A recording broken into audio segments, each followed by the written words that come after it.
This is my nightmare. Lost in a color picker.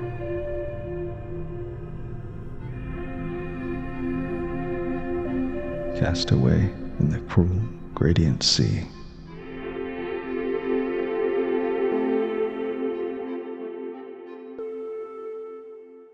I'm colorblind. Help me, Photoshop.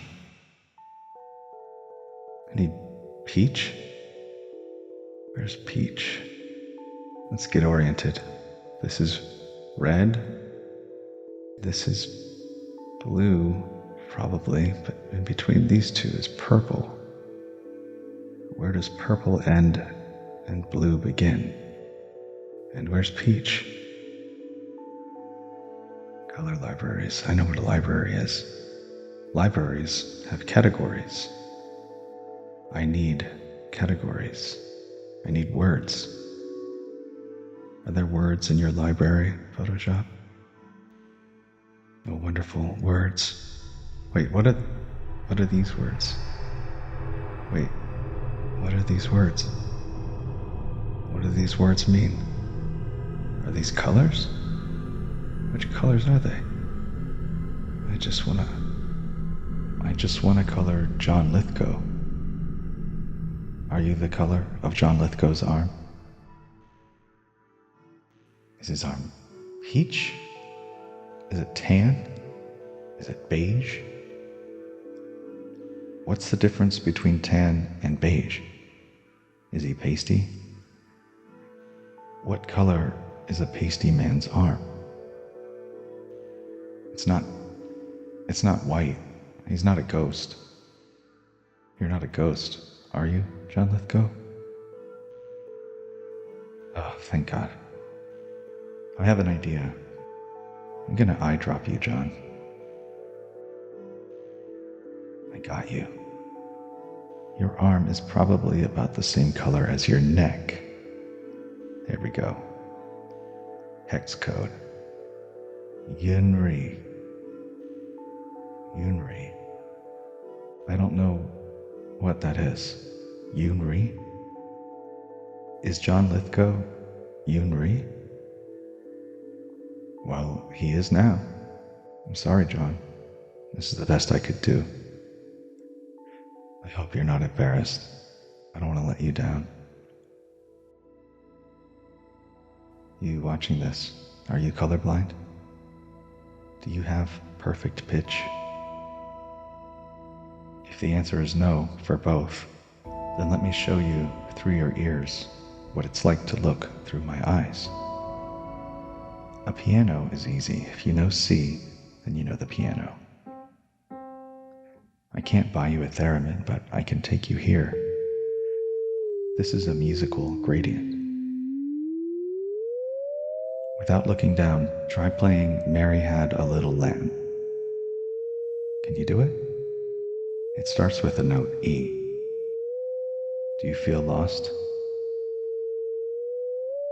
You can probably play something that sounds like it, but unless you have perfect pitch, you won't know whether where you started is actually the E note.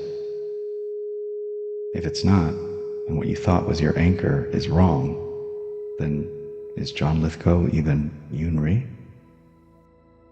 The problem with gradient fields is there's too much resolution. You can't name every pixel, and even if you could, where exactly would one color end and another begin? Show me the pixel where eunry stops being eunry. But if you decrease the resolution, this all becomes much more manageable. For me. The sea isn't as deep and forbidding. The fog isn't as thick.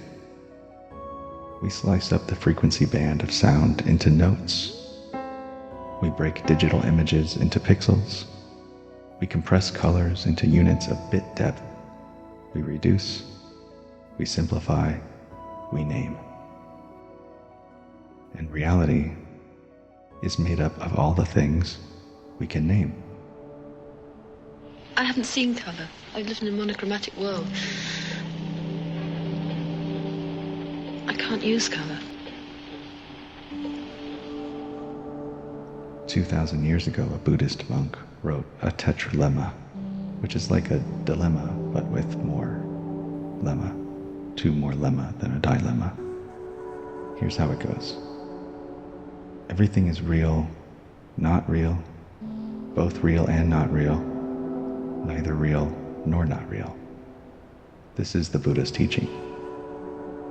And then in the 1980s, a man named Robert Anton Wilson expanded on this. He said, any affirmation is true in some sense, false in some sense, meaningless in some sense, true and false in some sense, true and meaningless in some sense, false and meaningless in some sense, and true and false and meaningless in some sense. And if you repeat this 666 times, you will achieve supreme enlightenment in some sense. The Buddha and Bob Wilson were talking about gradients. They were asking us to approach reality with a greater bit depth. Black and white is a 1-bit color palette. Black and white thinking is 1-bit cognition. It doesn't account for partial truths, transitional states, emergent properties. Words only have so much bit depth. There's an exercise people do when they're learning a new language. They put antonyms at either end of a line, and you fill out the gradient with as many words as you can think of, and that shows you the bit depth of your vocabulary for that polarity. Semantic gradient. I learned to read earlier than the other kids. I had to read the colors on crayons. I need labels. I need a reduction in complexity. I need lower resolution. The gradient C is it's too deep for me. I don't know what to do with this pixel, this singularity. I need a box, and I need a word for that box. And it can't be some strange word I've never heard before. I need a word that I learned reading the paper wrapper on a wax crayon. What my eyes can see is not the same thing as what's there.